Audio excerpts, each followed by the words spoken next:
High, আবারও একটা নতুন ভিডিও নিয়ে চলে এলাম। আগের ভিডিওতে তোমাদেরকে যে রানারগুলো দেখিয়েছিলাম, সেই রানারগুলো গামলায় কিভাবে বসিয়েছি সেটাই তোমাদের সাথে শেয়ার করলাম।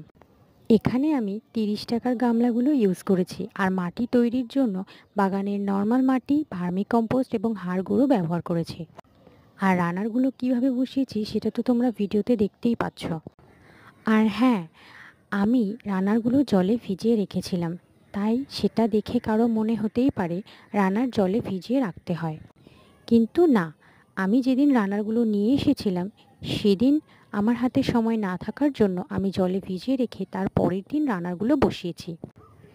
রানারগুলো বসানো হয়ে গেলে আস্তে আস্তে করে গামলাতে জল দিয়ে দিতে হবে। আর হ্যাঁ, আমার ভিডিও যদি তোমাদের ভালো লাগে তাহলে একটি লাইক দিও। আর ভিডিওটা সম্পূর্ণ দেখার জন্য সবাইকে অসংখ্য ধন্যবাদ।